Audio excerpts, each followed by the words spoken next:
Marcos Antônio Alvim Bonechini, bicampeão do mundo, bicampeão da Libertadores, campeão brasileiro, esqueci alguma coisa? Campeão paulista, campeão de simpatia, campeão de receptividade, um dos pioneiros do camarote do ídolo, tá lá recebendo a gente sempre com muito carinho, com muito respeito. Muito boa noite, Marcos. Bem-vindo. Obrigado, boa noite a vocês, a toda a galera que acompanha a Terapia Tricolor. Obrigado pela apresentação, né? Falando de títulos aí, é sempre gostoso, né? Particularmente lembrar que participei de um momento tão único, acho que, da história do São Paulo, então é sempre gostoso relembrar isso. E obrigado pelo elogio, com relação à simpatia, né? É a forma como a gente tem que ser, é a forma como a gente deve receber as pessoas. E isso eu aprendi em valores de família, né? A gente ser sempre gentil, cordial, educado, gente do bem, enfim. Aí vem de outros valores familiares. Para mim é um prazer estar aqui, estar falando com todos vocês, viu? Marcos, boa noite. O prazer é nosso em recebê-lo.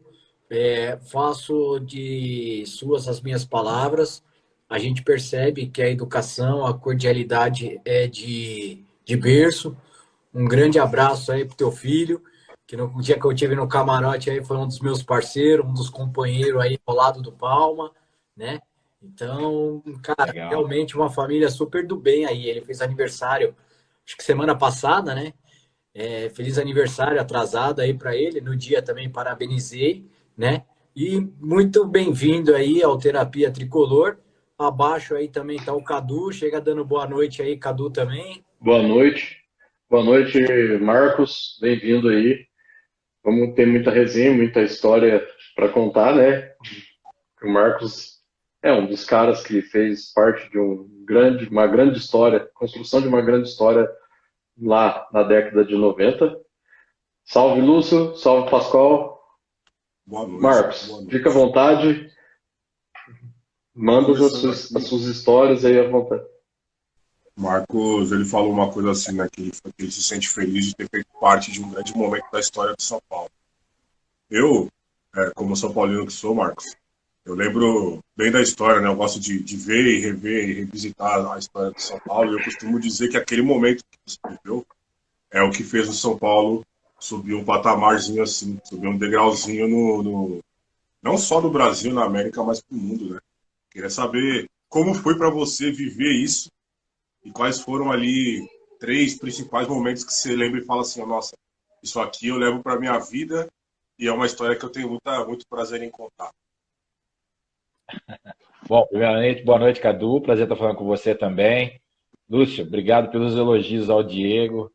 Esse aí é o, eu diria que é o cara que me apresenta, né? O Diego é o meu caçula, acabou de fazer 19 anos no dia 22. Eu tenho ainda mais 2 filhos, o Caio com 22 anos, o Rafael, que é o meu mais velho, com 28, que coincidentemente fez aniversário também no último dia 27, né? Então foi uma comemoração atrás da outra aqui. Bom, é sempre legal, pessoal, falar do São Paulo, falar desse momento único. Eu acho que, costumo dizer que eu fui um privilegiado de poder participar disso tudo, né? E eu acho que qualquer um de nós que viveu esse momento foi um privilegiado de conviver com uma comissão técnica tão competente, histórica, um cara como o mestre Telê, depois você vem nomeando outros, né, como Moraci Santana, Dr. Turíbio, Altair Ramos, Valdir Joaquim de Moraes, e por aí afora. Teve caras muito importantes aí, uma diretoria que foi muito engajada em buscar esse momento internacional do São Paulo e muito competente para isso, e um grupo de jogadores que parece que encaixou tudo ao mesmo tempo. Costumo dizer que isso é um caso único na história, né? Talvez cada 100 anos num clube de futebol isso aconteça, jogadores de uma qualidade acima da média, caras engajados, envolvidos, com objetivo, sabiam o que queriam e foram acrescentando mais objetivos ao longo do caminho. Quanto mais a gente dava um passo à frente, mais fome os caras tinham, né? Nós tínhamos, e isso marcou, né? Pô, caramba, foi um grupo que era. Eu brinco que era uma briga você ir pro banco de reservas, cara, porque arrumar uma vaguinha no time aí era um negócio louco. E ninguém queria sair do time, né? Então, você via, a gente jogou, se não me engano, quase 90 jogos no ano. Se você pegar a maioria dos jogadores, jogaram acima de 80% dos jogos. A gente jogava de domingo, quarta, sexta, domingo, quando não dois jogos no mesmo dia. Aquela doideira toda que a gente já viu no futebol da década de 90, Sim, que hoje está um pouco diferente, está um pouco mais organizado do que era o calendário daqueles anos, né, de 90. Vou falar mais precisamente de 90 até 94, que eu acho que foi um período bem áureo aí, bem do auge, né? E quando você me fala de alguns momentos, cara, eu poderia enumerar inúmeros aqui momentos, mas é impossível você não falar da conquista da Libertadores, 92. Eu acho que foi o primeiro grande passo para a gente ser o clube internacional que a gente é hoje. Então, aquela decisão, aquele mar de torcedores, na maior invasão que o Morumbi já viu. Aliás, eu acho que é a maior invasão que um estádio brasileiro Uhum. já viu. com certeza. Essa sinergia com a torcida, né? A gente tinha um negócio que era muito legal, era muito gostoso. Era nos treinos do dia a dia na Barra Funda, que eram treinos abertos na maior parte do tempo. Então, você tinha essa proximidade com o torcedor, né? Acho que isso fez muito bem para a gente também, sentir esse calor do torcedor, a decisão por pênaltis, enfim. Eu estou esses dias relembrando muito isso, porque a gente está preparando aí algumas comemorações lá dentro de São Paulo para essa Libertadores, então estamos aí Da perto, hora. né?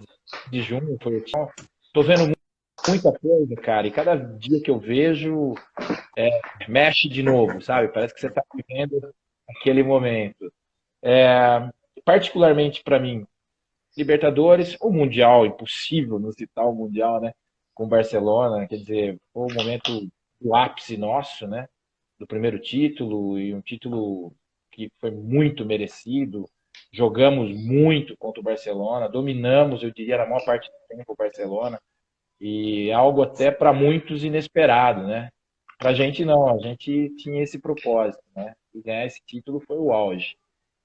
E aí, falando muito particularmente de mim, a minha estreia na equipe principal no torneio Ramon de Carranza, que eu entrei nos 15 últimos Uhum. minutos da decisão contra o Real Madrid, né? Um garoto de 22 anos, você imagina o que foi isso, né? Sim, Naquele time, e foi muito especial.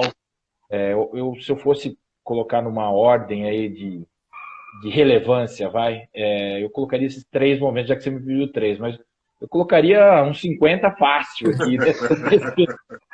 Porque a gente teve muito momento especial, cara. Foi realmente uma época muito diferente e todos nós somos muito gratos por ter vivido isso dentro de São Paulo, particularmente eu que sou um São Paulino de família, né, de nascença, garoto de arquibancada, aquela coisa que quando você para pensar, você meio que não acredita que aconteceu na sua vida, né? sim. Então, para mim foi muito especial. Ô Marcos, deixa eu te fazer uma pergunta. Até a vinda do Tele ali para o São Paulo, até a conquista da primeira Libertadores, né? A Libertadores não era muito disputada aqui entre os times brasileiros, o Mundial, ninguém ligava. Essa é a verdade, tá? Ninguém ligava. E o São Paulo foi o primeiro que entrou na evidência e falou: eu vou buscar, cada jogo lotava os estádios, o cara era sempre uma energia diferente, momento gostoso. De quem foi a ideia de buscar esse título? Porque, como eu falei, antes ninguém falava em Libertadores, ninguém falava em Mundial no Brasil. E assim, é como o Pascoal falou, depois da conquista da Libertadores, depois da conquista do Mundial, o São Paulo ele se tornou mundialmente famoso, mais do que já era, né? Levou o São Paulo para um outro patamar e depois disso virou uma gana entre os clubes brasileiros. De quem que foi a ideia? Porque alguém teve a ideia de priorizar. Eu acho que a gente deixou os outros com vontade, né? Como você bem disse, a Libertadores, a última Libertadores conquistada tinha sido em 83, acho que com o Grêmio, né? 81 o Flamengo, 83 o Grêmio, e os clubes brasileiros, exceção feita ao Santos na década de 60, realmente não conseguiam dar uma grande importância, até porque o torneio era meio marginalizado, né? daquela história que você jogar em qualquer país da América do Sul, você passava por situações delicadas e de violência, de pressão, de os caras se sacanearem mesmo para ganhar o título. Quer dizer, era pedrada, tinha de tudo, né? Se você pegar, se não me engano, é 74 que o São Paulo chegou na final, né? Aquela Isso. cena do Valdir Pérez com uma faixa na cabeça, toda aquela história. O que esses caras não passaram na década de 70 e enfrentaram para poder disputar uma Libertadores, né? Então se dava muita importância por exemplo, ao brasileiro. O brasileiro tinha muita importância. Tem que ser um campeonato forte mesmo, na América do Sul, talvez dos campeonatos nacionais, né? Fosse aquele que realmente tinha mais peso. Mas até respondendo a tua pergunta mais diretamente, né, sobre a decisão, o que a gente notou, assim, o próprio Tele, ele sentia que era um torneio marginalizado. Ele não via a Libertadores como algo assim tão precioso por todos esses problemas. Porque ele sabia que tinha que enfrentar esse tipo de coisa e nem sempre o melhor time ia ganhar em campo. Você tinha 1 milhão de problemas quando você jogava fora do Brasil. Tanto é que a gente acabou indo priorizando um clássico no final de semana para mandar um time misto, né, meio reserva lá em Criciúma na primeira partida. Ali, até onde a gente sabe, a diretoria do São Paulo, o presidente Pimenta, chamou o Tele para uma conversa. E para eles era muito importante o São Paulo começar a ter uma vida de resultados internacionais, né? Então eu diria que, óbvio que passou pelo Tele entender, fazer algumas exigências também para a diretoria, da nossa segurança, de logística, os exames antidoping não aconteciam na Libertadores.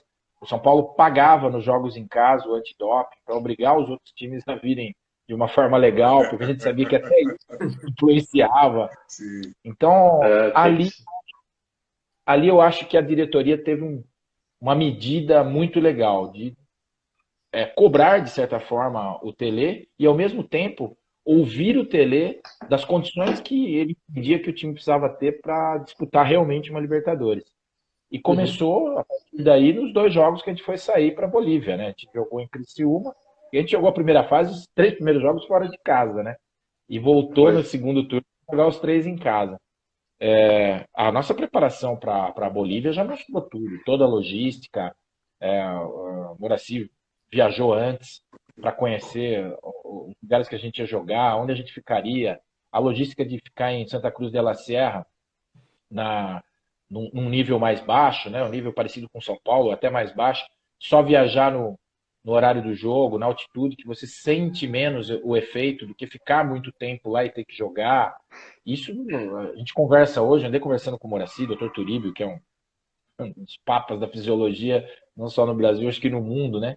Essa turma aí, cara, eles conseguiram criar uma forma e um planejamento que foi diferenciado para a época. Em 1992, a gente estava fazendo teste na esteira, correndo, com um tubo de oxigênio com o mesmo nível de oxigênio da altitude de La Paz e Oruro, cara. Quer dizer, um ar rarefeito em 92, cara. Então, assim, você falar isso hoje é brincadeira, é moleza, tecnologia, um monte de coisa. Naquela época a gente não tinha isso, eles desenvolveram, não havia um estudo aprofundado, né, nem literatura que falasse sobre isso. Quer dizer, eles testaram, fizeram.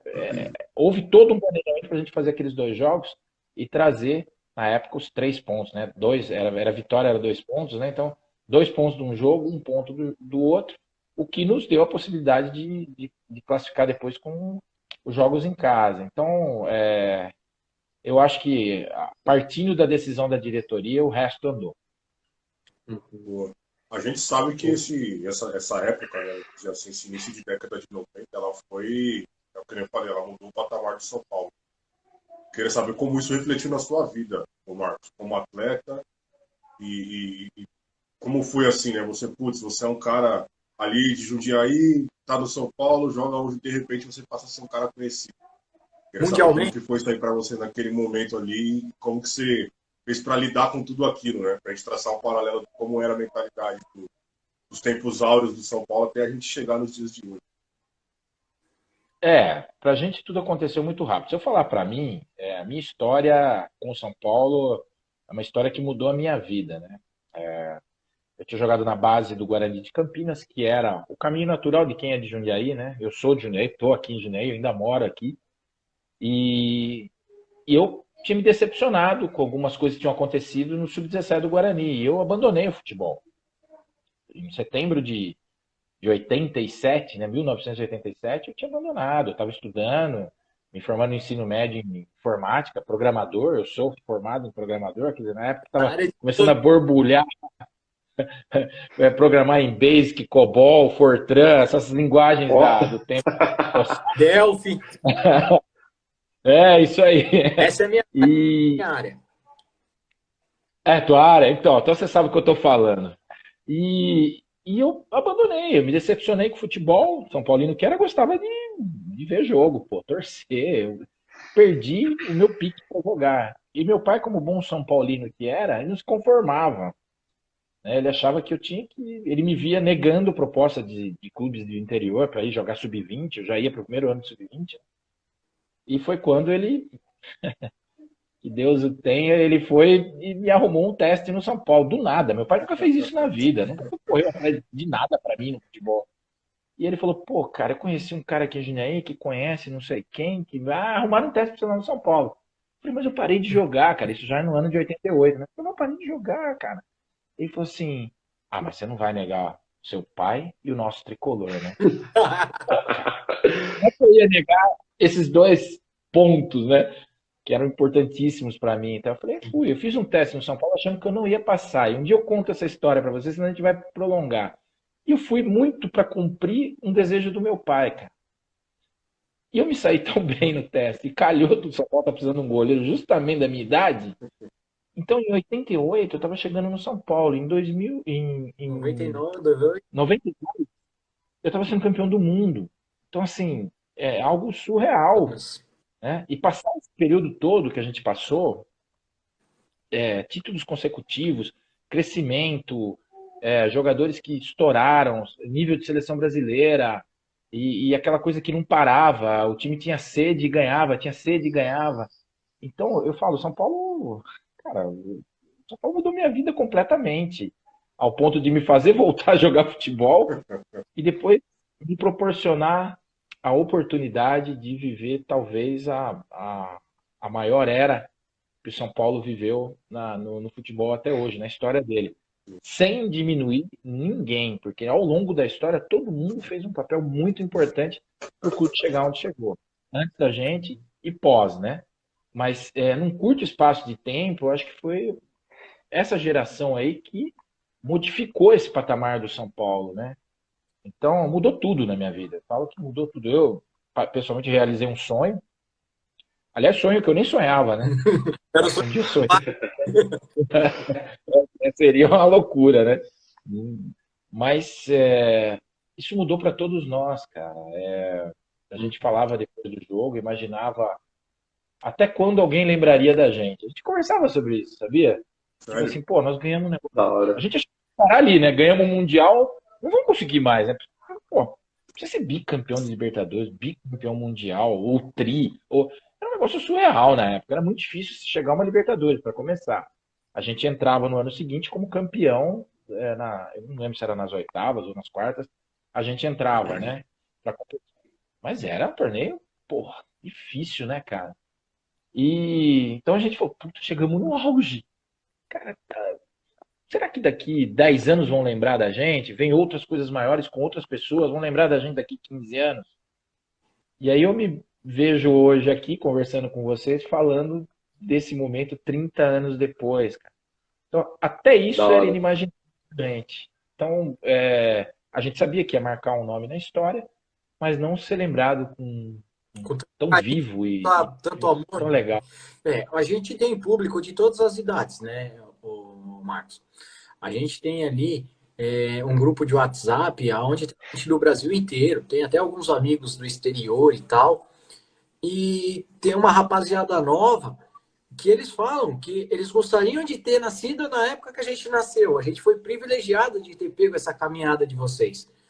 Eu nasci em 81, então quando o São Paulo estava pegando fogo ali, Estava com 11 anos, cara, 10 anos, 11 anos, então eu já tinha noção do que acontecia. E realmente é o que você falou, vocês são lembrados, talvez as pessoas não lembrem de todos os jogadores, um a um, falando nome, escalação e tal. Se passaram 30 anos, Claro. mas as pessoas sabem da história que você montou, que você estava ali, você fez com que o São Paulo chegasse lá, você, o Zete, os goleiros principais, vocês fizeram com que o São Paulo erguesse as taças mais importantes do clube hoje.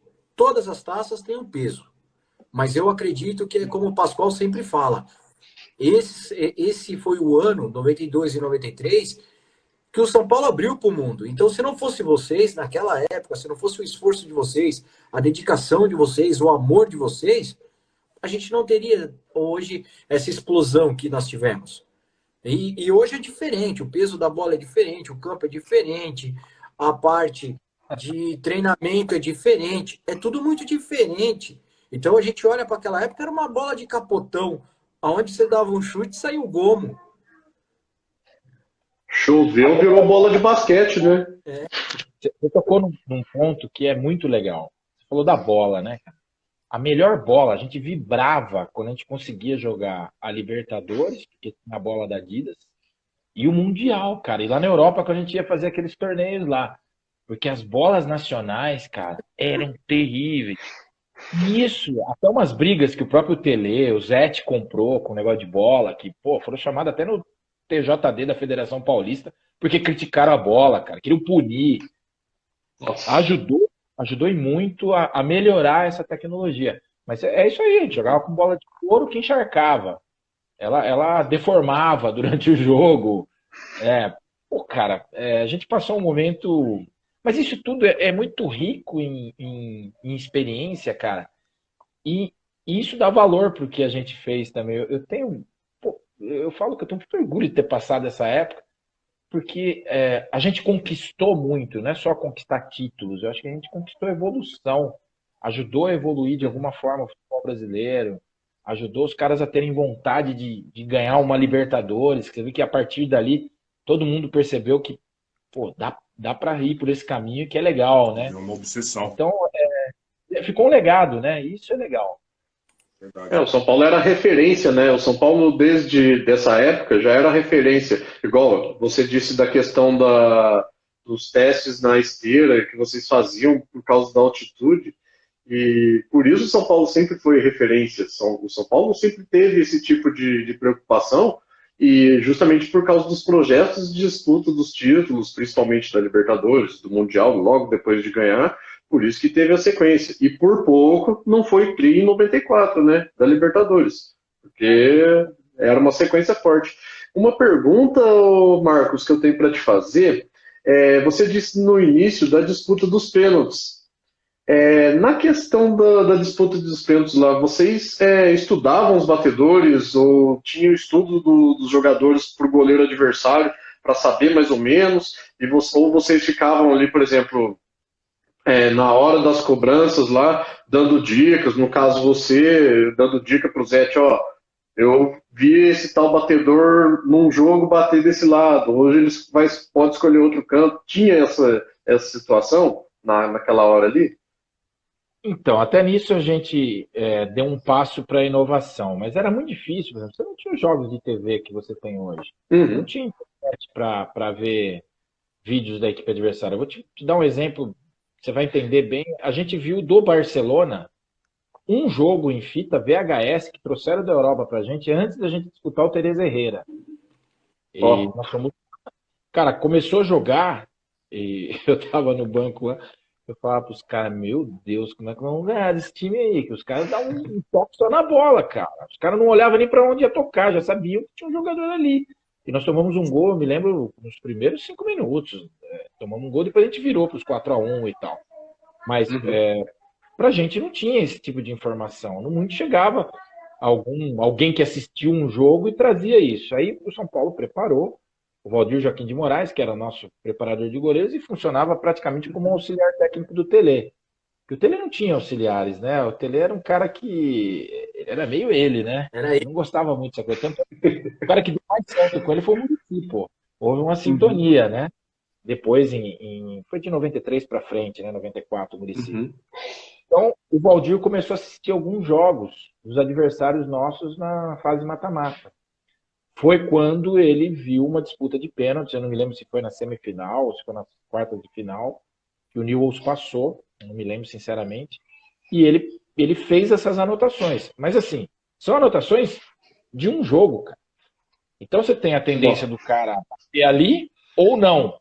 Então, a gente recebia as informações, mas a gente não via nada. Hoje, os caras têm um departamento de análise de desempenho que faz radiografia do adversário, né, cara? Então, você sabe se o cara vai tossir para esse lado ou para aquele.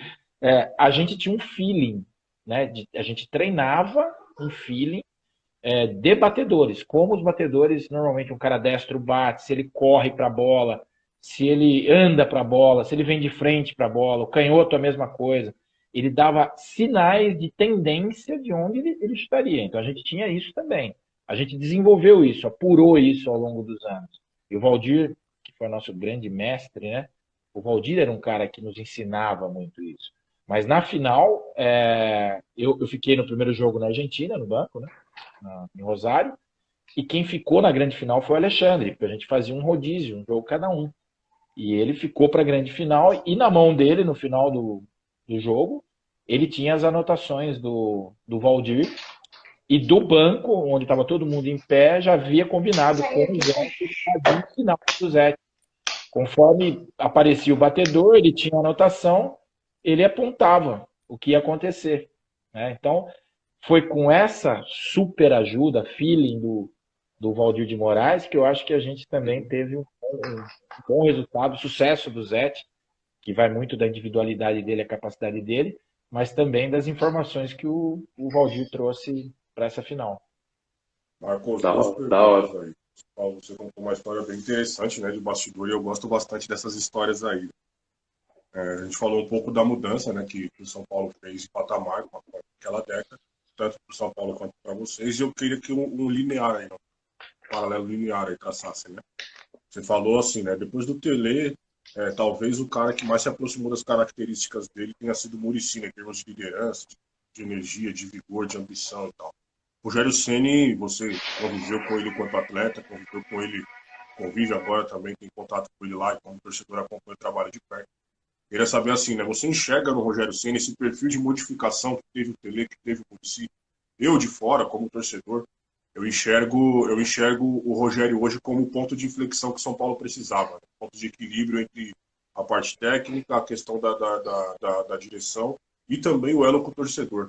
Queria saber como que você vê isso daí e como você se sente, né? Falando assim, poxa, há 30 anos atrás, a gente que nem imaginava onde a gente estava se enfiando, é lembrado até hoje, vai ter uma festa comemorativa. E como você se sente toda vez que chega ali uma galera no camarote dos vídeos e fala, pô, autografa a minha camisa aqui, que você faz parte da minha história. São mais de 23 milhões de pessoas que lembram de vocês até hoje. Inclusive os que não viram vocês jogar. Queria ouvir você sobre essa sensação e como você enxerga aí as similaridades entre os três treinadores que a gente teve. O Tele... Cara, eu tenho a mesma opinião que você. Sobre os treinadores, eu tenho exatamente a mesma opinião que você. Eu acho que até pelo momento que a gente vive, da última década do clube, tanta coisa que infelizmente não evoluiu, parou, a falta de resultados, aí vem uma série de fatores que se agregam para esse momento se tumultuar. A gente está passando um momento que é público, dívida que a gente nunca teve na história, né? A gente está tendo agora, enfim, é um momento diferente da história do São Paulo, pelo menos na história que eu vivi, né? A gente viu uma situação quando entrou a diretoria do Pimenta, que foi a Dr. Pimenta, que foi essa diretoria dessa geração, Sim. o São Paulo viveu um balanço de questões financeiras, mas nem se compara, né? Até porque os números do passado, né, da década de 90, são muito diferentes do que hoje. Tudo é muito grande, né? Os investimentos são grandes, as receitas são grandes, mas os tombos também podem ser muito grandes. A gente está vivendo um momento que é delicado, né? E nisso, obviamente, que alguns pontos fazem a diferença para o lado positivo ou não, né? Eu entendo que até falando um pouquinho já com um pouquinho de experiência como gestor que eu tive de futebol aqui no Paulista de Jundiaí durante 3 anos, eu vim para um outro lado que você começa a enxergar a coisa bem diferente, né, do que jogar simplesmente. Amplia demais a tua visão, né? Não é fácil hoje, é bem diferente lidar com o atleta de hoje do que com o atleta do passado, por N motivos, e não vai aqui uma crítica a esse atleta. O sistema está assim, tudo mudou, é uma nova geração, uma forma de lidar diferente, e são mais difíceis de lidar com algumas coisas. O mesmo envolvimento que a gente tinha, o engajamento por um objetivo, ele é tratado de forma diferente hoje. Então, o técnico tem que ser um gestor de pessoas absurdo e um cara muito respeitado. Você está comandando milionários. Vamos ser bem sincero. O cara faz um contrato. Eu fazia contrato e renovava ano a ano. A chance da gente ganhar um dinheiro para fazer uma poupança eram os prêmios. Os salários eram melhor, obviamente, do que a maioria do mercado, mas não eram salários altíssimos. Então, a diferença para a gente, onde a gente conseguia fazer nossa poupança, fazer patrimônio, era ganhando jogos, títulos. Daí ia vir os prêmios, né? Hoje, eu acho que os prêmios podem até fazer uma diferença, mas comparado ao salário, os caras têm contratos diferentes. O negócio de futebol virou outro. E não é fácil de lidar com isso, um gestor lidar com isso. Um técnico é um gestor de pessoas, né? E eu vejo, por exemplo, essas semelhanças, até porque o Rogério absorveu muito do que a gente viveu. Acho que todos nós absorvemos, né?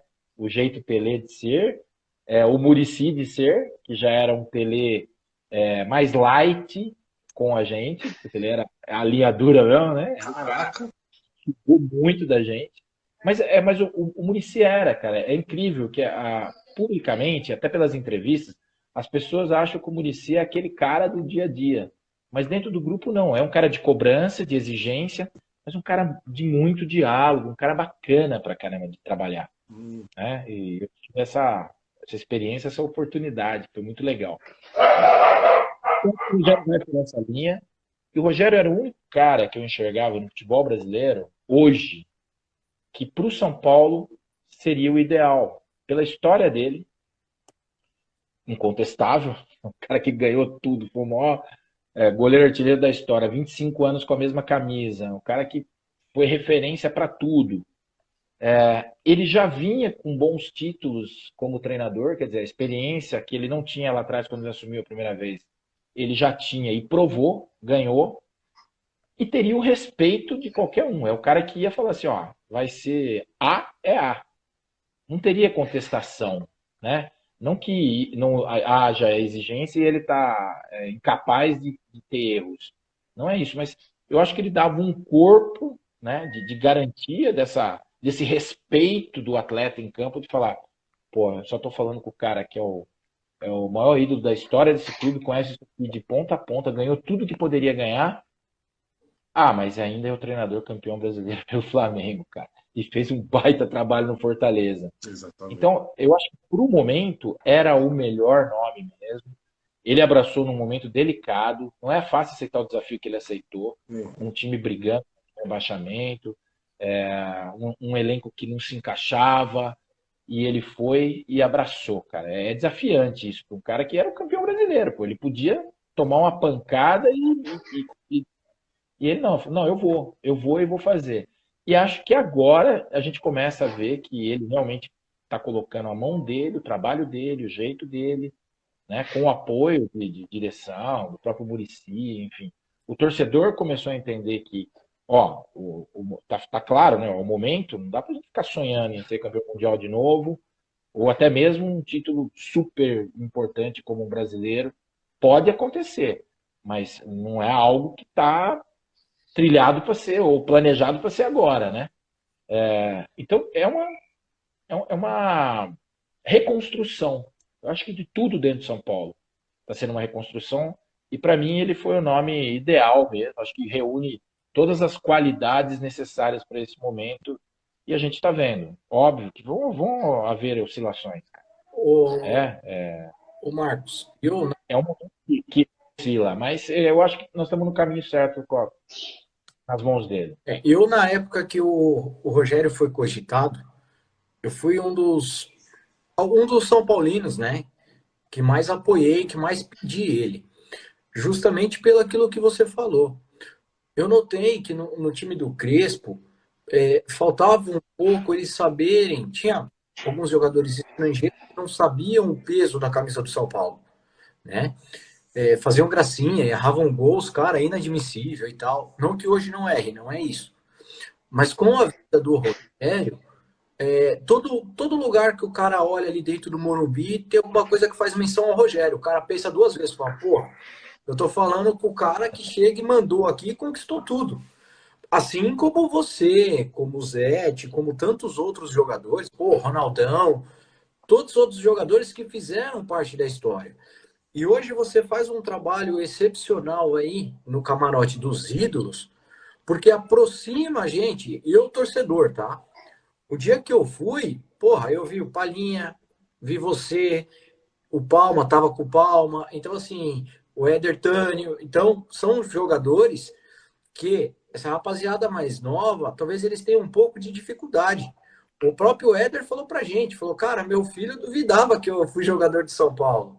Então, hoje, com o trabalho que vocês vêm fazendo, com essa aproximação, e mais o que o Rogério representa dentro do São Paulo, a tendência é que o São Paulo está longe de ser um time perfeito, mas que reencontrou o caminho das pedras.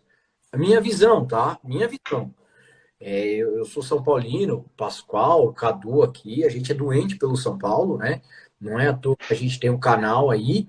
Então, assim, Doente mesmo. isso faz com que a gente volte a ter um pouco de esperança de que o São Paulo volte a ser aquele time que era exemplo financeiramente, exemplo de gestão, era respeitado aonde ia, e isso se perdeu com o tempo.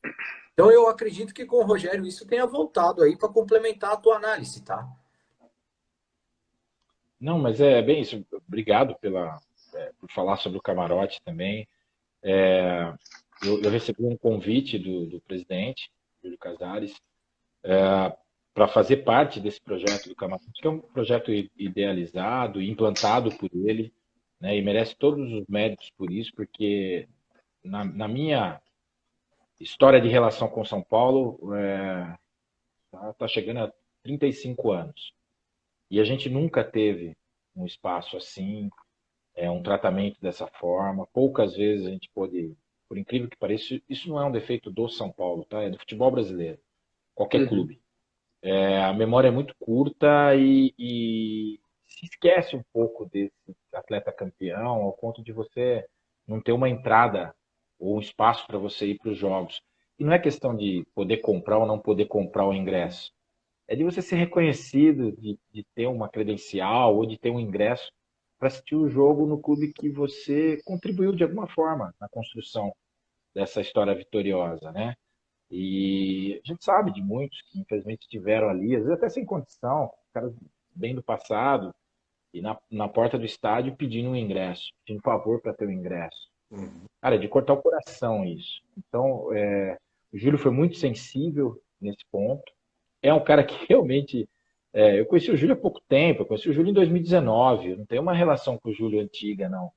Mas eu aprendi a respeitá-lo muito por tudo que ele me falou e ele demonstra para mim. Ele é um torcedor mesmo, cara. Se você olhar para trás, assim, ele adora os ídolos, ele fala a história dos caras. Eu fiquei assim, chocado, surpreso de ver ele falar de tamanho, sabe, conteúdo e carinho, os olhos brilharem para falar dos caras. É muito legal isso. Você vê isso de um dirigente que tem a preocupação de comandar um clube desse tamanho, mas não deixar de olhar para essas histórias do passado, esses personagens do passado.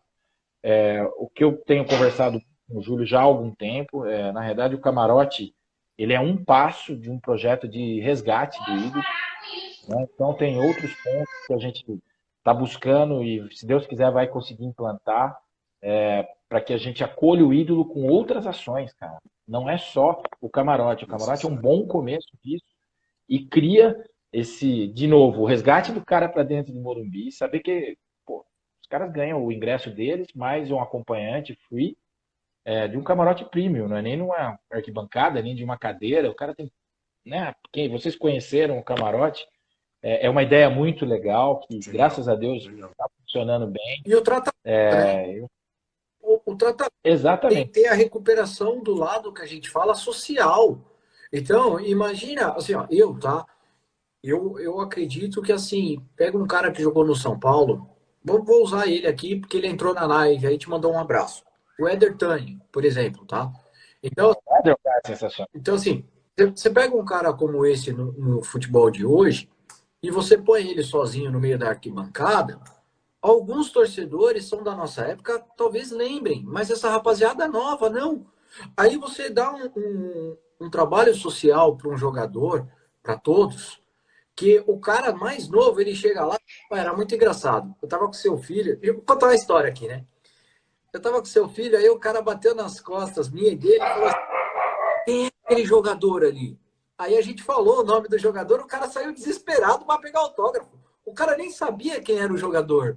E aí, tipo, ali no Camarote dos Ídolos, ele tem a oportunidade dele saber a história, saber quem reconhecer o jogador. Eu acredito que isso para o jogador também é importante.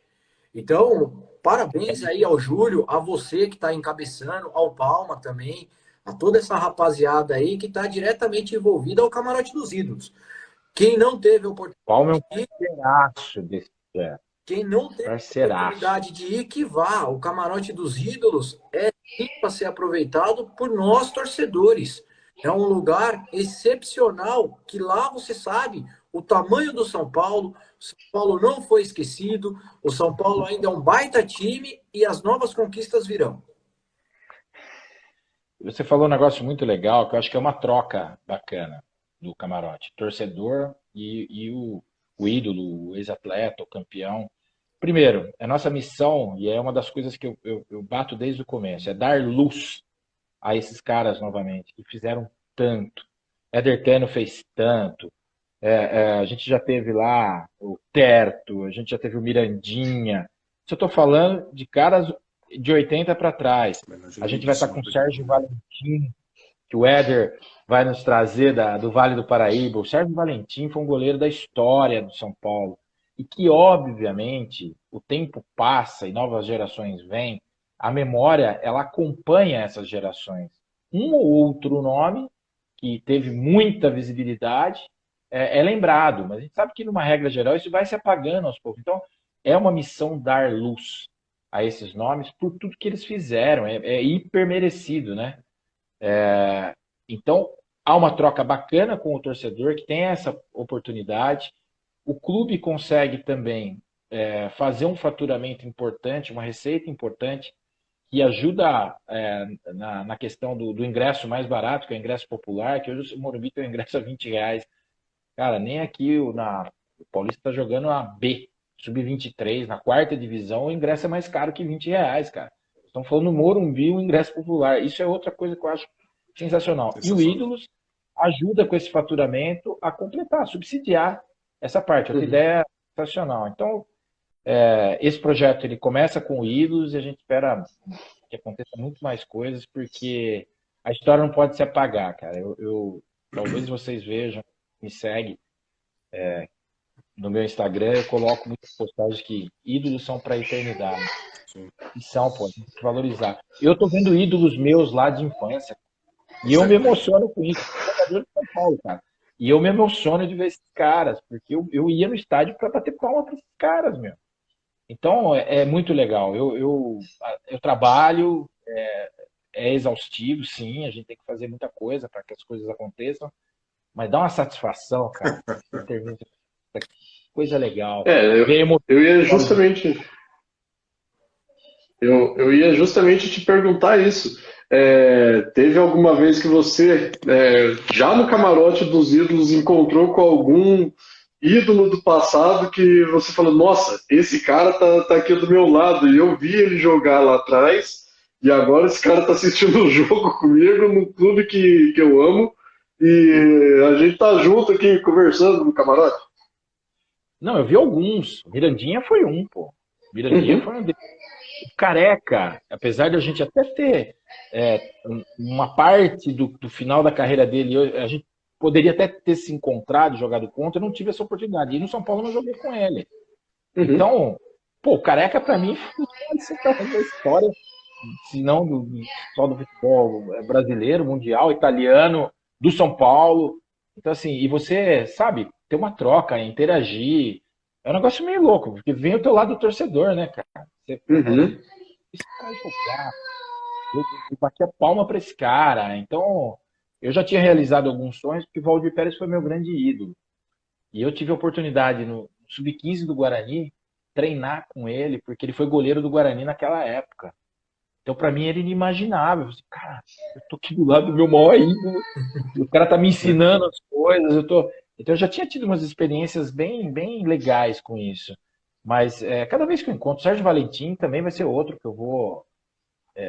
Certamente vou me emocionar, porque fez história, jogou na posição que eu joguei, jogou num momento difícil, né? Que foi uma década ali que São Paulo construindo o Morumbi.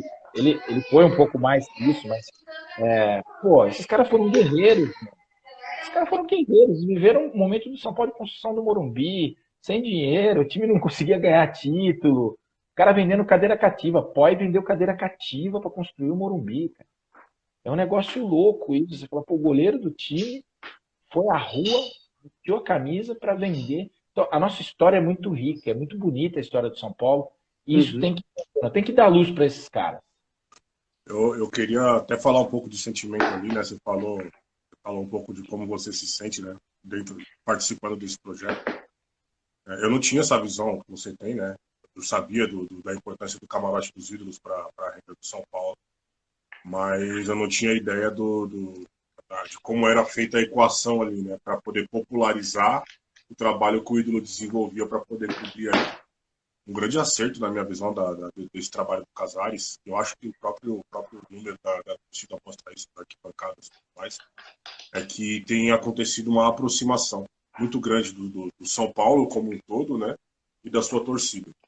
Isso se reflete até no discurso do próprio Rogério, né? Eu falei para você, quando eu falei para você da visão do Rogério ali, né? Que eu poucas vezes eu vejo muita entrevista com ele até hoje. É impressionante como ele era realista, né? Ele não ficava tentando criar ilusões, o Muricy igual e o Rogério igual.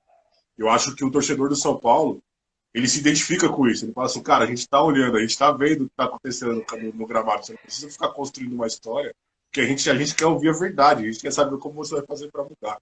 E eu acho que isso tem acontecido em todos os campos do São Paulo ali de alguma maneira, e tem aproximado a torcida. Queria saber de você, Marcos. Você está ali o tempo todo, né, vivendo toda aquela história do São Paulo. Como você sente, né, o encontro que você tem com as diferentes gerações, né? Então você pega um cara que te viu jogar, você pega um cara que, porra, ouviu você na história, você pega um cara que te viu por vídeo, você pega um cara que não faz a menor ideia com você, e você pega um cara que você é ídolo. Como que é para você essa mistura de emoções? Como você lida com isso e como você entende que isso vai agregar para o São Paulo? Eu entendo que isso daí vai aproximar cada vez mais a torcida. Eu queria ouvir um pouco de você. Eu acho que um dos pontos, um dos resultados é esse. O torcedor começa a entender que o São Paulo respeita a história dele, os ídolos, e o torcedor tem seus ídolos, e o torcedor, de alguma forma, começa a ver esses caras de novo frequentarem o estádio, né, que naturalmente estavam mais distantes. Alguns deles têm a convivência, até por estar na cidade de São Paulo, alguns são sócios do clube social, então a gente tem alguns que ainda mantinham essa relação mais próxima. Mas, numa regra geral, eles eram muito poucos, né, comparado à história do São Paulo. Então, esse resgate é muito legal. O torcedor reconhece isso, faz bem para o clube. Eu acho que a gente está falando de caras que conquistaram muito e passam a ser referência, inclusive para os garotos de base aí, começarem a olhar essa história, entender quem são esses caras, começam a ouvir de novo quem são esses caras, identificam esse cara num pôster da parede que às vezes eles passam, nunca prestaram atenção naquilo, que é natural, você vive uma rotina, passa, você vê lá tanta foto antiga, amarelada lá na. Você vê aquele cara, esse cara aí é aquele cara que estava lá, a história dele é legal, ele conquistou, ele teve uma trajetória de vida, de superação, de fazer o São Paulo chegar. Então, assim, tem tudo isso. A convivência, cara, sabe o que é mais legal do futebol? Que a gente está falando de talvez 3, 4 gerações diferentes, 5 gerações diferentes, mas a linguagem é a mesma, sabe? é bem legal. Você fala com o cara mais jovem que você e parece que você está ali vivendo aquilo de novo, da mesma forma que você vivia.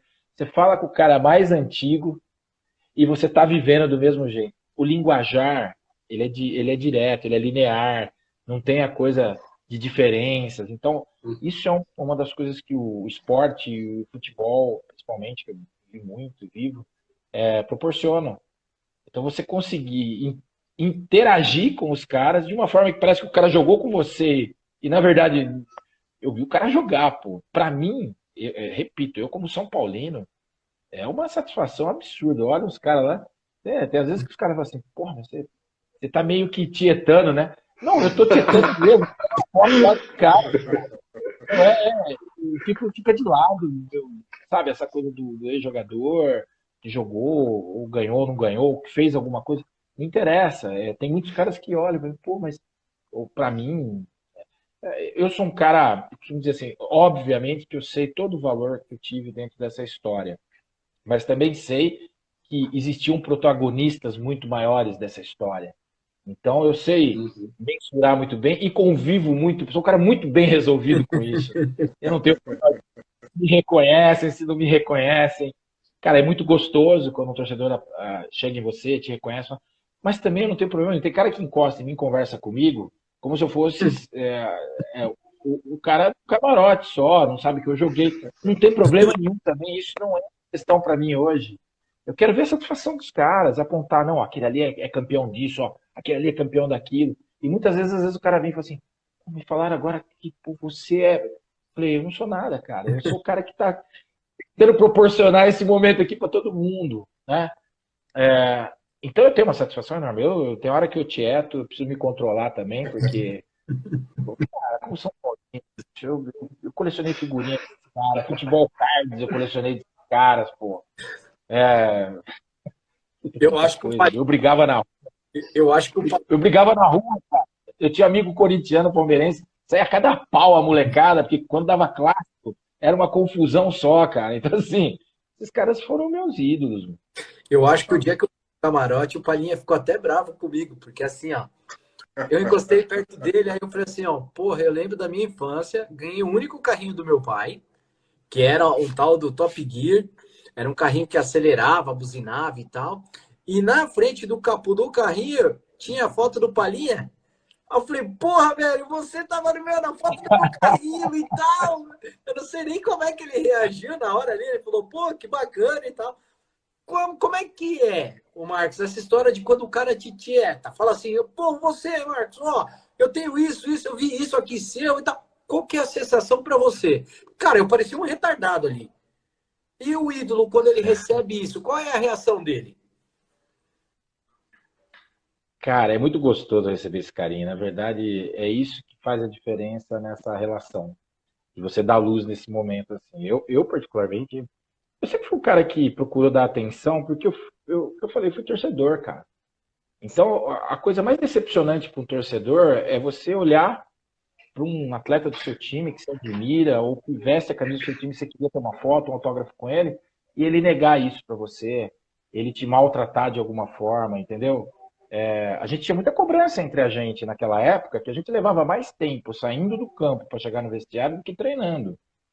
Eu tinha dias que a gente ficava mais de uma hora num alambrado, porque antigamente o CT tinha um alambrado que era um corredor, né? Corredor. Ele não era um que é hoje, tá? Hoje até tem todo o controle e tal, é um pouco diferente essa relação, mas eram treinos abertos. Então, esse corredor, até chegar embaixo da arquibancada onde estava o vestiário, que tem até hoje, cara, a gente levava uma hora e meia, às vezes. Era foto, era autógrafo, era a gente tirando foto todo dia, que eu falava assim, de novo, a mesma pessoa tirando a mesma foto. Para, você dava atenção. É o mínimo. Que eu acho que, assim, primeiro, a gente não existe, não tem um peso se não existir o torcedor. O futebol vive em função da existência do torcedor, né? É lógico, você tem situações que você filtra, né? Acho que em tudo, né? Você tem bons, tem ruins, tem caras legais, tem caras mal intencionados, tem um monte de coisa. Mas, pô, uma regra geralzona, pô, é a paixão do cara. E eu fui torcedor, meu. Eu me decepcionaria. Sabe como é que eu minha paixão fomentou com 5 anos de idade. Meu pai me levou aqui, eu moro do ladinho do estádio, do Jaime Sintra, do Paulista. Estou a 5 minutos do estádio. Com 5 anos, meu pai me levou pela primeira vez no estádio de futebol. Ele comprou uma bandeirinha. Meu pai era policial militar. Então, às vezes, ele trabalhava nos jogos aqui, em campo e tal. Pai. E esse jogo ele estava de folga. Ele falou, puta, é um Paulista São Paulo. Eu vou te levar para você ver o nosso time. Tinha 5 anos. Os jogadores do São Paulo entraram, estava tendo uma preliminar, entraram no campo. Aquela coisa que você entra, dá uma reconhecida, vê o que está acontecendo. E tinha muito torcedor pedindo autógrafo e tal, no alambrado. Meu pai me levou até lá no ombro, cara. E eu tinha uma bandeirinha de São Paulo que eu entreguei pro Valdir Pérez, ele assinou. Porra. Você tem ideia disso até hoje? Então, assim, aquele Marcos, imagina se o Valdir Pérez, de alguma forma, faz um gesto de... ele não seria o ídolo que ele foi para mim. Então, cara, é muito gostoso essa relação do torcedor com você. Isso é rico lá dentro do Camarote dos Ídolos, porque faz os caras reviverem, ou nós revivermos. Às vezes as pessoas me cobram assim, você fala os caras, pô, mas você é um deles, né? Eu também. Mas hoje eu olho de fora, sabe? Como torcedor. Então, é legal. O cara volta a se sentir vivo, que é o que você mais sente falta, dessa interação com o torcedor, sabe? Esse carinho. Então, eu só falo que só tem coisas boas nessa relação aí. Nessa situação, só tem coisas boas. Marcos, você viveu aí um universo diferente, né? Você falou que viveu um pouco do dirigente, né? Você foi um diretor no Paulista de Jundiaí. Você também vive agora aí, vamos dizer assim, uma parte comercial de São Paulo, aí, ajudando a manter toda a estrutura do Camarote Filho, de divulgar, selecionar as pessoas, e você foi jogador. Esse universo do futebol, o que você mais gosta e o que você acha que poderia melhorar? Não vou nem dizer o que você acha que é ruim, que tem que tirar, porque a gente não quer nenhum tipo de polêmica, não. Você fala assim, putz, isso aqui é bom pra caramba, tem que investir, que tem futuro, mas isso aqui eu acho que precisava mudar, precisava melhorar, porque eu não consigo ver um horizonte. Como que você enxerga isso daí? Se você puder dar uns exemplos pra gente, você que vê os 3 minutos ali. Cara, eu acho que o futebol ele é encantador. Primeiro que ele mexe com a paixão, né? Então, futebol por si só, ele é maravilhoso. Eu não consigo me desvincular do futebol. Quem viveu o futebol é muito difícil de se desvincular. Quando eu parei de jogar, não fui para a área técnica, eu fui para a área de comunicação. Então, eu não me desliguei. Eu era comentarista de rádio, depois virei apresentador de TV, programas regionais. Eu nunca me desvinculei. Colunista de jornais, tudo regional aqui. Então, eu mantive acesa essa relação, porque a gente não consegue. Eu acho que o futebol é uma ferramenta, é um meio de transformação, como o esporte é. Mas o futebol, por ser tão popular, né, eu acho que está aí o lado positivo dele, e acho que poderíamos usar melhor isso, até sem aqui entrar em questões de política, longe disso, mas falar sobre um planejamento de um país, de um estado, de uma cidade, usar o futebol como até uma ferramenta para a educação, uma série de coisas sociais, enfim. E a gente já tem exemplos aí muito legais que isso funciona e funciona bem. Então, eu falo que o futebol sai da gente, mas a gente não sai do futebol, né? De alguma forma você está ligado. Isso é a melhor forma, independente de onde você esteja. Eu acho que é desafiante fazer gestão. Eu acho que a gente está muito longe ainda de ter uma gestão adequada no futebol brasileiro, né? Nós estamos ainda trilhando os caminhos para a profissionalização, mas eles ainda estão muito longe de serem os ideais. Acho que vai chegar a esse ponto, a gente está caminhando, né? Mas ainda precisamos melhorar muito isso, né? Profissionalização, e não misturar profissionalização com necessariamente, se fala muito negócio de SAF e tal. Acho que SAF é solução para alguns clubes, para outros não é. Eu acho que o mais importante é uma gestão séria, independente do modelo que seja esse clube. Se é uma associação, se é uma limitada, se é uma SAF, não interessa. É gestão séria, gestão responsável, gestão profissional. Acho que esse lado que eu fui é mais gostoso jogar. Eu confesso que é mais gostoso. Mais fácil, né? Não, e você se depara com situações conflitantes, cara. Às vezes você vê que as pessoas algumas pessoas não têm uma visão do que é o futebol. Às vezes até tem a paixão, né? Mas não tem a visão profissional de como desenvolver aquilo. E isso conflita demais, sabe? Eu tive meus conflitos aqui, né? Na hora que eu percebi que isso ficou muito sério, eu falei, meu, não vou perder amizade com ninguém, né? Então, acho que é o momento da gente terminar uma relação. Tudo tem sua vida, tem sua forma de tocar, eu tenho a minha. Mas não é fácil fazer gestão. Eu entendo cada um que faz as dificuldades do próprio São Paulo com algumas coisas, porque é muito complexo, gente. Aqui fora a gente enxerga de uma forma muito macro, né? Mas é muito Sim. complexo, detalhado, não é tão simples fazer gestão, né? No futebol. Tá faltando ainda muita coisa para a gente ter essa evolução, chegar nesse patrão. Eu não sei se isso é um sonho meu. Eu espero que um dia eu veja isso de uma forma mais clara, que o futebol brasileiro vai caminhar para isso. De clubes, de federações, de confederações. Acho que a gente está bem longe ainda de chegar nisso. Boa. Vai lá, Você Cadu. está dizendo, Marcos, no caso de gestão, e você disse no início que o técnico é um gestor de pessoas. Como que era o Tele nesse tipo de aspecto? Porque a gente sabe, tem as resenhas que rolam. Ah, ele chegou, deu uma chamada no Macedo. E como que era essa relação estreitada com vocês assim? Quando ele via que algo estava fugindo da parte gestacional dele ali, ele chegava, opa, eu tenho que tomar conta disso. Como que era para os jogadores esse sentido? Da maneira do Tele interagir com isso. Primeiro, antes fosse só o Macedo que tomasse dura, né? Acho que não tem jogador na mão do Tele que tem Não elenco. escapou ninguém, né? Não, não. Você passou na mão, você não passou na mão. Você falou assim, ó, eu trabalhei com o Tele. Mentira. Você não trabalhou com o Tele. Não. Cara, o Tele, ele era um gestor do jeito dele, obviamente, com o perfil dele, que ele também trouxe do que ele viveu no futebol.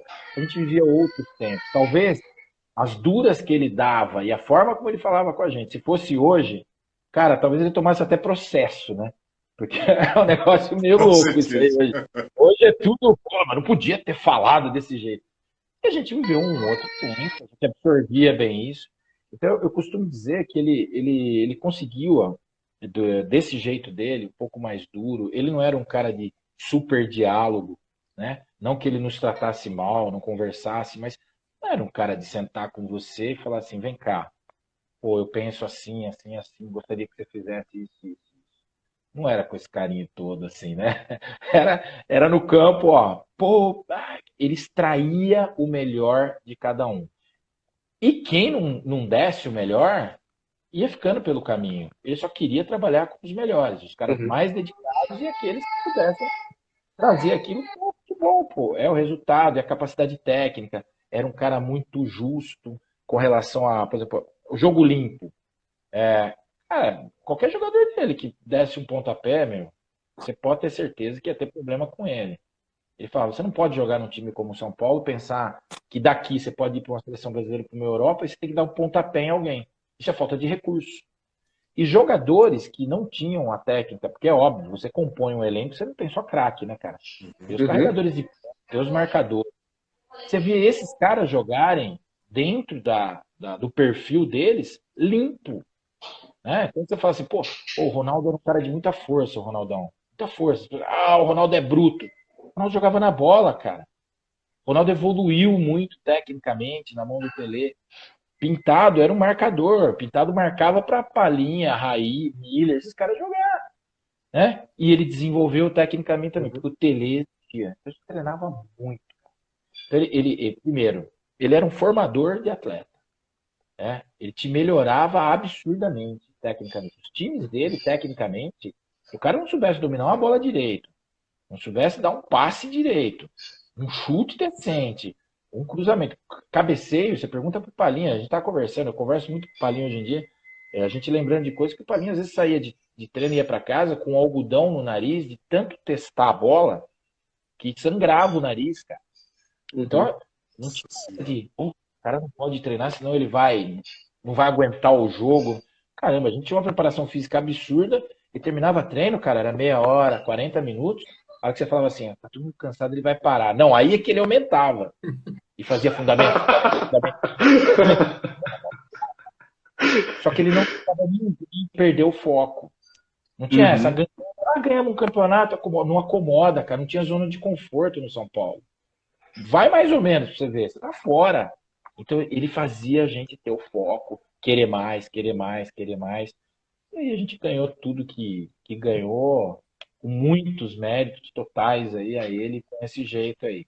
Agora, dialogar não era o forte dele, não. Ele tinha os amortecedores no caminho, que eram o Moraci Santana, que era o Valdir Joaquim de Moraes, que eram os caras que, sabe, davam aquela amortecida na hora que começava a ter esse conflito, né? O choque de, pô, ele cobra demais, ele tá sendo duro demais. Os caras entravam, faziam o meio campo, tava tudo certo e tudo tocava. O Tele foi um cara diferente. Boa. Vai lá, Lúcio, manda a sua, que eu quero fazer uma aqui sobre o Tele também, mas eu passo na sequência. Vai lá. O que eu ia perguntar é o seguinte: todo mundo fala de história com A, B e C. Qual foi a tua história com o Tele?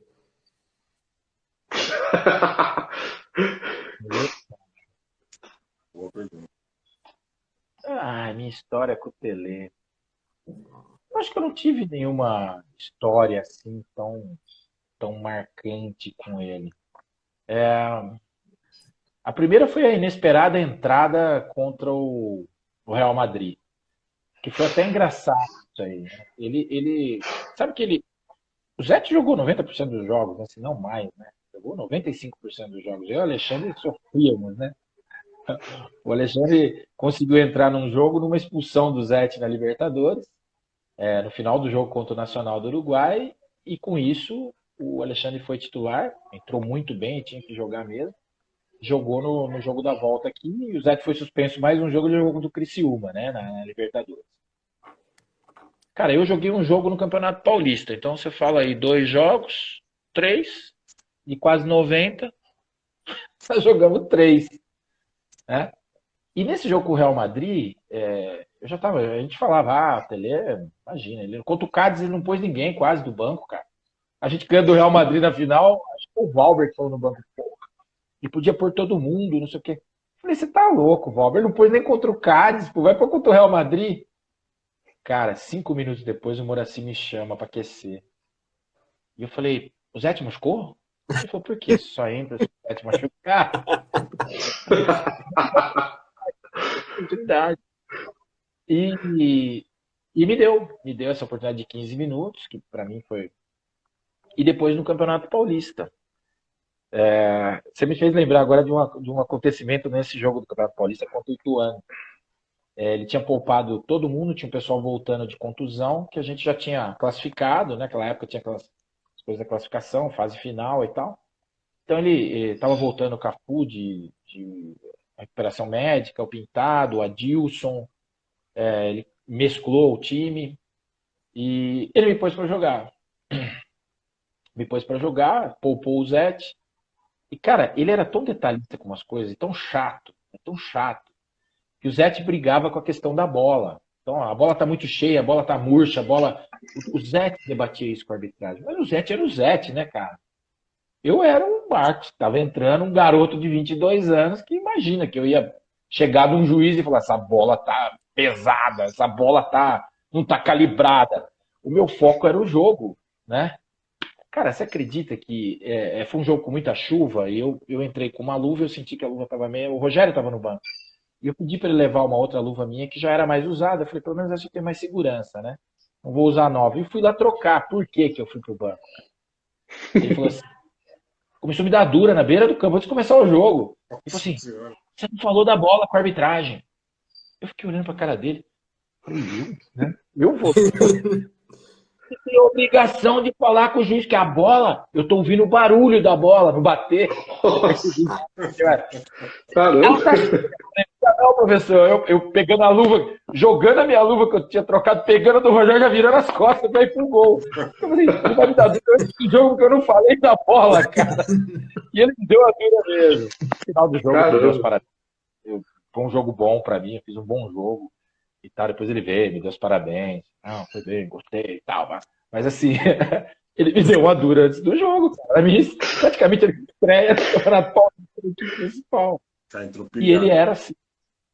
Não, ele era assim. Quantas vezes eu vi ele gritar com o jogador no banco, a gente ria sozinho, escondia o riso, né? A gente tampava assim com a camisa. Porque na época o treinador ele só podia levantar, ir até a beira do campo e voltava. Ele não tinha área técnica para ficar, né? Uhum. Aí ele começava a gritar, por exemplo, com o Palinha. Palinha vai lembrar, se você estiver assistindo, não sei se o Palinha tá vendo aí. Depois ele briga comigo. Ele gritava, você não tá fazendo o que eu pedi. O Palinha fazia de conta no Morumbi que não tava ouvindo, né? Ele falava assim, sei que você tá ouvindo! E o Palinha não olhava para trás. Aí ele falava assim, aquece Macedo, às vezes o Macedo, aquece Macedo. A Macedo ia aquecer atrás do banco, a gente não ficava atrás do gol como é hoje, né? Aquela galera aquecendo o tempo todo lá. Uhum. Treino físico pros caras, né? Ele Exato. ia aquecer, aquece, aquece. Aí ele falava assim, tô aquecendo Macedo, hein? Você não vai olhar pra mim? Você não vai ouvir o que eu tô falando? Cara, a gente se divertia no banco. Porque falava assim, Da pô, hora. além do, a gente achava isso engraçado, era cômico em alguns momentos, né? Mas ele era exigente, ele era um cara que fazia a gente ir pra excelência mesmo. Por isso que eu falo que a gente ganhou. Ô Marco, você falou uma coisa que eu ouvi hoje muito jogador, hoje, até os mais antigos também falando assim, né? O treinador ele gosta muito do atleta que melhora ele, né? Do treinador que melhora ele como atleta. Você citou O aí cara vários envolvido. casos. Isso. Você citou aí vários casos do Tele, né? E é bonito, né? Eu, como torcedor, ouvi vários jogadores, né? Várias versões do Tele, assim, né? Como ele se comportava com cada um, como ele agia com cada um. E você vê que ele deixou um legado para cada um. Claro que ele deixou um legado para o São Paulo também. Eu queria que você falasse um pouco do legado que o Tele deixou para o São Paulo, não no título, do ponto de vista técnico, porque isso daí a história conta por si só, mas no bastidor do São Paulo, qual foi o grande legado que o Tele deixou e qual foi o grande legado que ele deixou na sua vida também como atleta, como cidadão. Bom, falando de São Paulo, eu acho que ele deixou esse desejo do São Paulo entender que é grande e tem que ser um time de ponta, de conquista.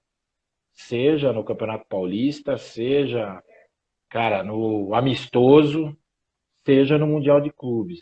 E ele cuidava de cada detalhe, pô. Ele era um cara tão aficionado pela coisa. Meu, ele morava dentro do centro de treinamento com a gente, né? Uhum. Não sei se vocês sabem disso, mas ele Uhum. morava lá dentro.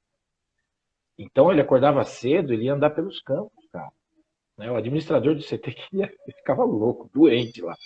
Porque ele cobrava que a grama não estava bem cuidada, que faltava um cuidado, por isso que o jogador precisava ter a melhor condição, o melhor gramado, o melhor tudo, para poder dar o espetáculo e dar resultado. Ele andava catando praga e paquinha.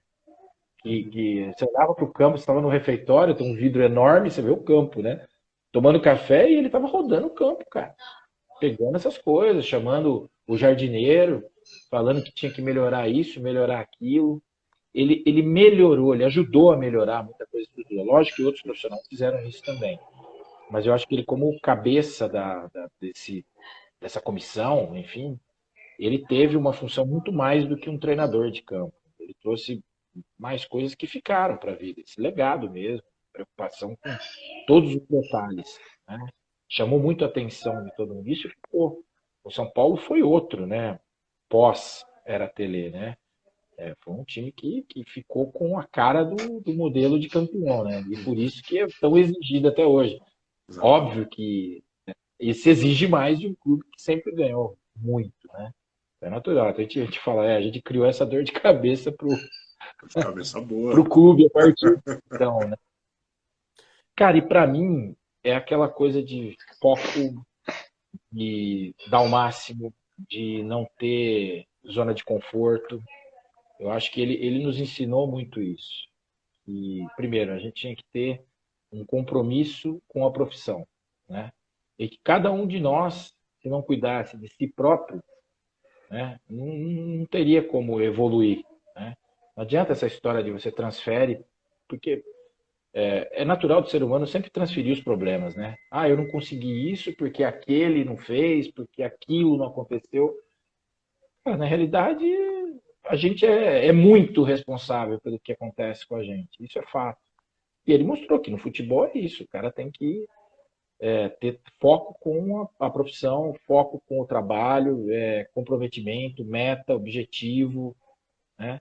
Isso eu aprendi muito. A gente, na época, muito jovem, muita coisa a gente ficava pé da vida com ele, né? Porque tinha hora que era cansativo, essas duras eram cansativas. Mas você vai entender que era dura de um pai mesmo, né? Sabe, o pai mais duro, o pai melhor filho, ele via potencial. Ele não cobrava aquele que ele não achasse que tinha potencial para dar. Ele cobrava quem tinha, porque sabia que o cara podia ir para longe. Aí dependia do cara abraçar essa ou não.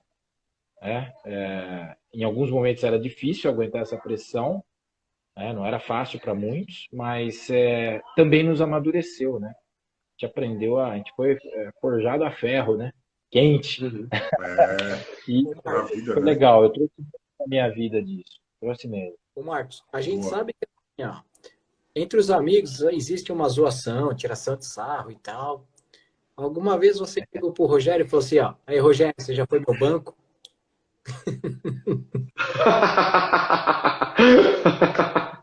Boa.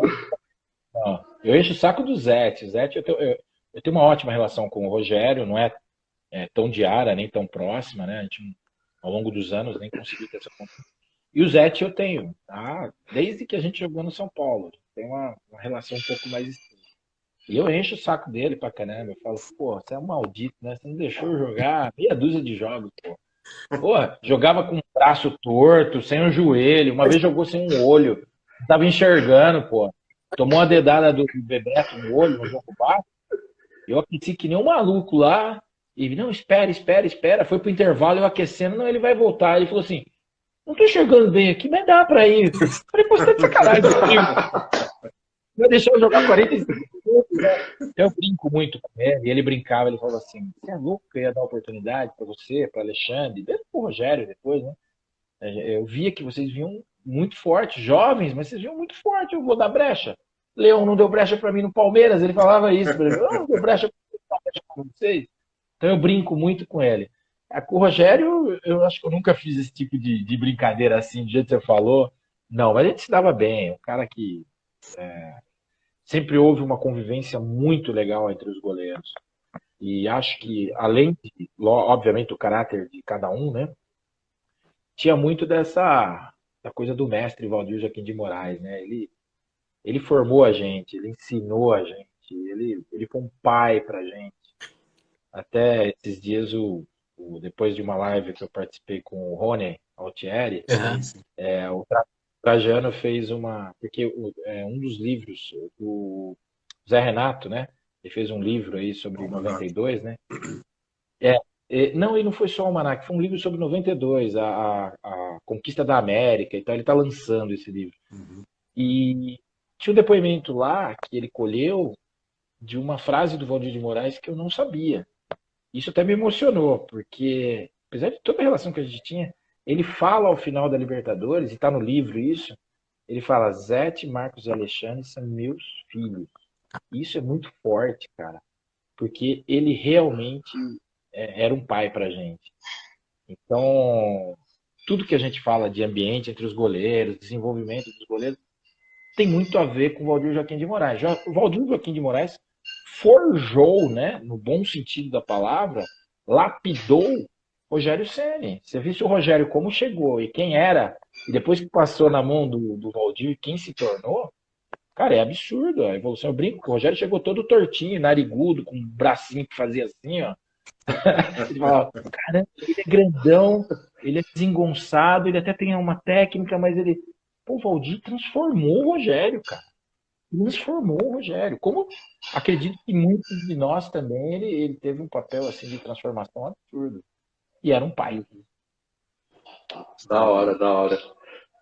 É bem legal essa história e, querendo ou não, Palmeiras e São Paulo sempre tiveram, né, na década de 90 ali, todos os goleiros que compõem, pelo menos esses dois clubes, todos os goleiros eram bem quistos, né, que nem tanto, como você falou, o Zete não podia dar brecha, se você entrasse, a vaga dele já era.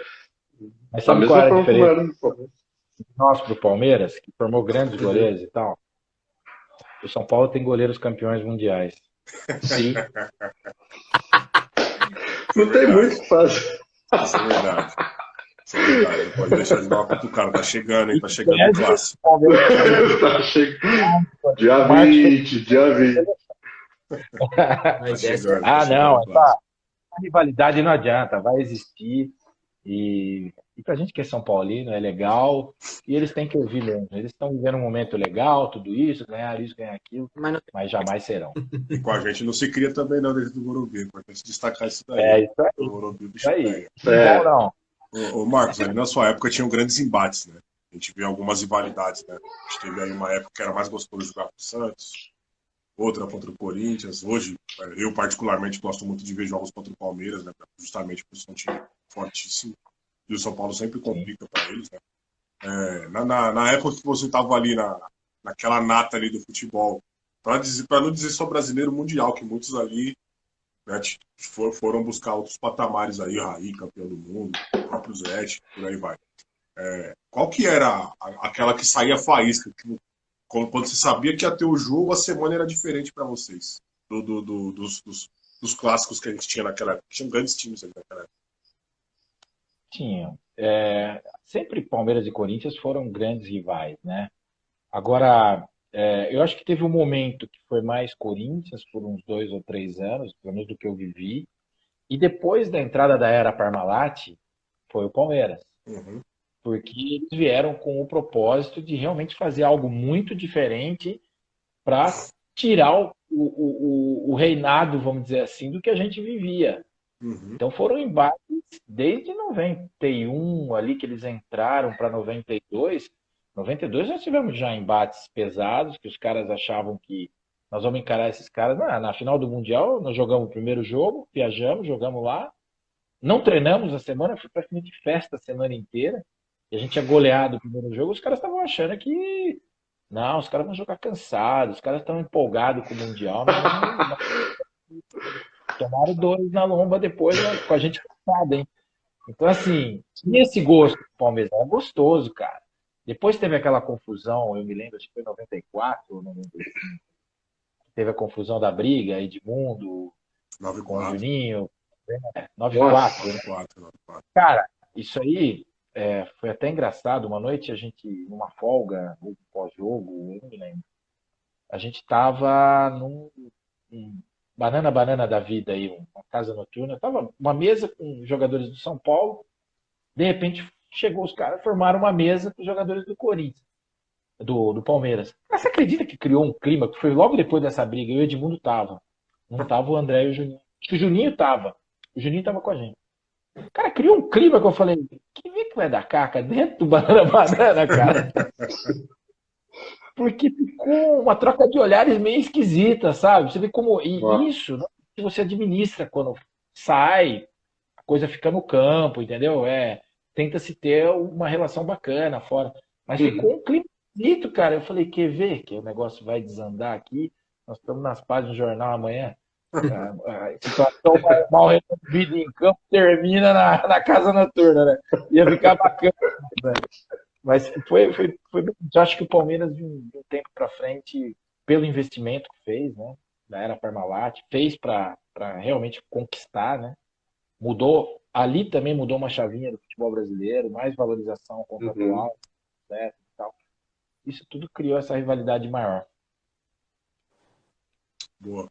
Marcos, a gente está chegando aqui perto do fim, até para não tomar muito tempo seu. Eu queria que você fizesse uma breve análise aqui do momento do São Paulo, né? Hoje, né? Vamos esquecer um pouco da história, agora falando mais aqui do do atual. torcedor Marcos, como ele enxerga como ele enxerga o São Paulo daqui para frente, né? Primeiro, como você enxerga o time de hoje, né?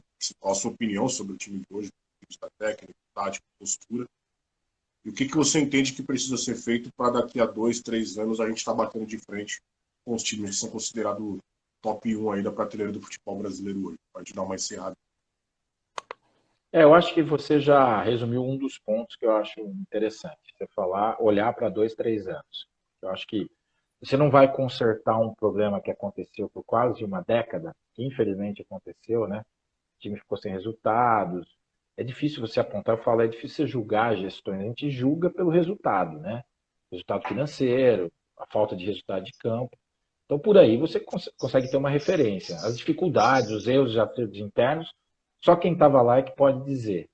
Mas, um resumo, se você passar a régua, você fala, não foram anos do tamanho que o São Paulo merecia. Então, alguma coisa precisava ser feita. Uma dívida histórica, né? Então, não vai se consertar isso da noite para o dia, a não ser que você tenha um Onassis da vida aí, sei lá, Um mega investidor. um Elon Musk, né? Um cara, um bilionário, Uma, que fale assim, poxa, resolvi que eu vou botar um dinheiro no São Paulo, né? Oh, que legal, né? Uhum. Tudo é processo. Eu acredito em planejamento, em processos, para eles irem acontecendo, e gestão é isso, né? Óbvio que algumas coisas aceleram ou desaceleram essa evolução. Eu acho que o São Paulo está no caminho certo, ia ser um primeiro ano difícil de gestão, mesmo assim conseguiu um título paulista, acho que já foi um passo, precisava de um título, independente de hoje se achar que, mas é o Paulista, cara, o Paulista tem muito valor. E quando Corinthians e Palmeiras não ganham, você fala, não tem valor, então mas quando ganham, dão maior valor. É assim, e para o torcedor tem valor sim, e para quem ganha tem valor. Eu falo que para o ímpar tem valor para quem gosta de competir, cara. Então, Uhum. lógico, se espera muito, coisas de grandezas maiores, pelo que o São Paulo já conquistou na história, mas não se despreze esse tipo de conquista, não. A casa está sendo arrumada, transformações têm que ser feitas, acho que elas estão a caminho, espero que cada vez mais. O São Paulo está conseguindo olhar para uma coisa que ao longo dos anos, apesar do grande investimento que fez e alguns bons frutos que colheu, não foi no tamanho que tinha que ser, que é Cotia, aproveitar esses atletas de Cotia. Um clube como o São Paulo, ou como qualquer outro grande clube hoje no mundo, tem que buscar as referências de formação por identificação, você cria o atleta no teu perfil, de identificação com a camisa, comprometimento, tudo isso faz a diferença. E São Paulo tem uma das maiores categorias de formação e estruturas do mundo, cara. Então, Cotia agora está sendo aproveitada. Eu acho que em alguns momentos, até por necessidade, e acelerando alguns processos para alguns meninos. Mas se você olha aí o tanto de atleta que de alguma forma já está pisando, está dando certo, tá sendo amadurecido para o ano que vem, para daqui 2 anos. Vejo um trabalho consistente, vejo que o Rogério e essa comissão técnica ela é muito importante nisso. Obviamente que o futebol no Brasil vive muito de resultado. Acho que existe um planejamento com ele, mas a gente sabe também que qualquer treinador que se patinar demais em resultados, existe uma cobrança externa e aí tudo vira muito difícil, né? Não dá para achar que se sustenta qualquer situação num projeto a longo prazo no Brasil. Esquece, isso não acontece. Eu acho que o São Paulo tem essa percepção de que precisa investir bastante nesse trabalho do Rogério. Então, vejo a gente no caminho certo, vejo que, obviamente, isso vai ser moldado aos poucos, melhorado aos poucos, a situação financeira melhorando, você vai buscar pontualmente alguns jogadores que vão rechear um pouco mais esse time em qualidade, é natural, cara experiente. Costumo dizer que em clube de futebol, em gestão, você vai ter acertos e você vai cometer erros, é natural. Em tudo na vida tem isso. Você tem que errar bem menos do que você acerta. Sim. Então, esse é o grande desafio, né? Acho que o time está fazendo uma boa campanha dentro do que se espera dele. Obviamente que a gente às vezes vê escapar alguns resultados que a gente fala, caramba. E para quem competiu, cara, e competiu em alto nível, que nem a gente tem um olhar que acho que vai até mais fundo. Você fala, caramba, dava para acontecer aquilo, dava. Mas essas oscilações vão acontecer, gente. Está sendo remontado um elenco, se você Parte parar do para pensar. processo. Então, é parte do processo. Está dentro das metas traçadas. Até o momento está, e eu acho que até, em algumas coisas, até um pouco melhor, né? Passo a passo. Eu acho que o São Paulo vai alcançar os objetivos, vai chegar numa Libertadores, vai ter essa vaga Libertadores para 2023. Né? A gente não consegue prever muito. É uma ciência humana, né? Ser humano é difícil. Muita coisa influencia no fator de desempenho, né? pressão, como o cara lida com a pressão, juventude, experiência, Verdade. um monte de coisa. Empolgou, tá dando tudo certo, tudo fica mais fácil. Todo mundo vai, decola igual um foguete.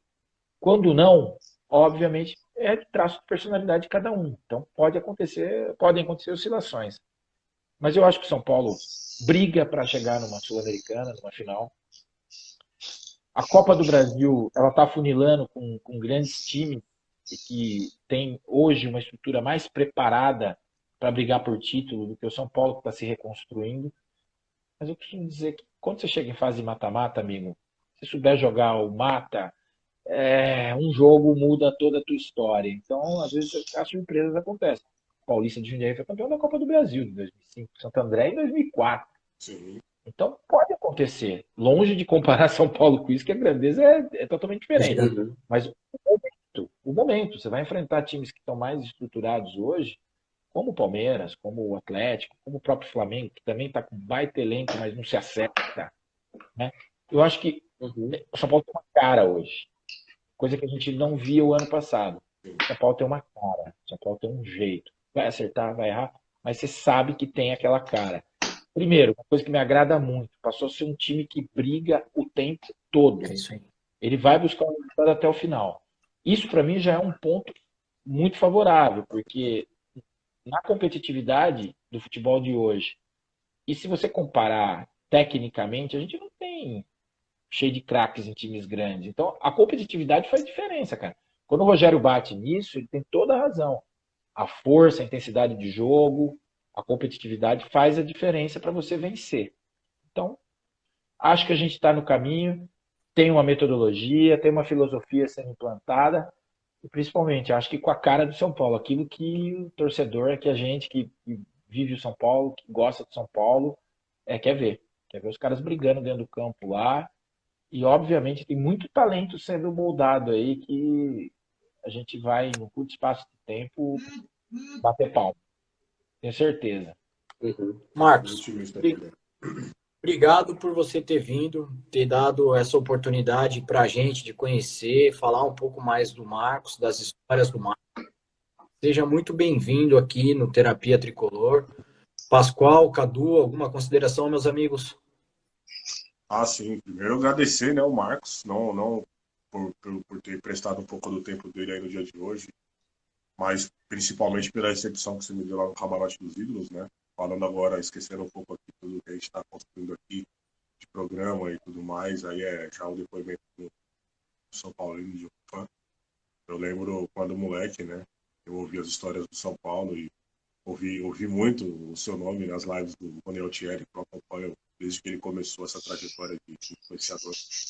E assim, é muito diferente quando você chega no estádio que você não sabe como se comportar perto de um ídolo, né? De um cara que você viu jogar e que você não faz ideia de como tá ali. Você nunca imaginou que ia ver esse cara na sua frente.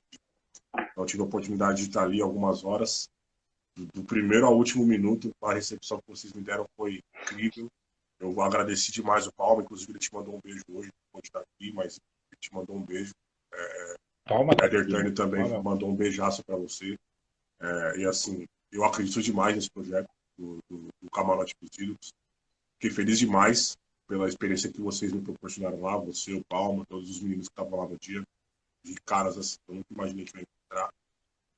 Gostei demais de ouvir as histórias que você tinha ali da infância, com seu pai e tal. É o tipo de coisa que me toca, te contei naquele dia. É o tipo de coisa que me marca, que mexe comigo mesmo de verdade. Então, obrigado por ter me proporcionado aquela experiência que eu vou levar pro resto da minha vida, mais do que eu já levava nos jogos que eu vi você na televisão. E obrigado por estar aqui hoje com a gente, oferecendo um pouco do tempo, discutindo um pouco de São Paulo, deixando a nossa noite um pouco mais feliz. Muito obrigado, Marcos. Esse é o meu recado final. E você que está aí, que não seguiu o Marcos ainda, segue lá, manda uma mensagem para ele, fala que tá vendo a nossa página, que ele dá um ok lá e deixa você na página. Dá uma moral para ele, vai no Camarote dos Ídolos e aproveita essa experiência. Eu queria só agradecer o Marcos, né, pela presença, né, que a gente sabe que às vezes a agenda não bate, às vezes acontece alguma coisa, mas pela disponibilidade principalmente e, lógico, por ter feito tanto pelo São Paulo lá atrás e hoje o São Paulo, mesmo com esses 10 anos aí agora, a continuidade do trabalho, a continuidade da sua história, daquilo que você construiu, faz parte da gente hoje. A gente, como torcedor, a gente leva isso no peito. A gente leva essa emoção, essa vivência que vocês tiveram lá naquela época, e com isso a gente sabe a grandeza do clube. Então a gente só tem a agradecer você por ter feito parte dessa história lá atrás, né? Ter conciliado todo esse parâmetro, e hoje o São Paulo se mantém com seus ídolos, com todas as pessoas que compuseram a época lá, para que hoje essa história pudesse ser mantida. Obrigado por tudo, obrigado por todas as histórias contadas hoje aqui. A gente vai levar para o resto da vida isso aqui na cabeça. Valeu, obrigado. Obrigado a vocês dois, palavras, e para mim é uma satisfação estar aqui com vocês. Pode ter certeza que é uma delícia esse bate-papo, essa interação. Gostou. Para mim é sempre uma satisfação. Eu queria agradecer o Marcos, né, mais uma vez, por estar aqui com a gente, nos ter dado essa oportunidade. Falar mais um pouquinho da Especial Wine, que é o oferecimento aí da nossa patrocinadora, né, de vinhos. Quem gosta de bons vinhos aí, pode ir lá, que tem desconto lá quando fala que é terapia tricolor. O Marcão já quer um vinho aí, ó. O Pascoal é o nosso... Eu gosto. O Pascoal vai ver se providencia. Vou falar com ele aí para ver se a gente consegue um para você. Muito não, bom. Mas eu adoro vinho, é uma das minhas paixões. A gente vai correr atrás do patrocinador aí para fazer um agrado para você, Marcos. Obrigado. Rapaziada, boa noite. Quero agradecer a todos. Boa noite. Boa live. Abraço. Valeu.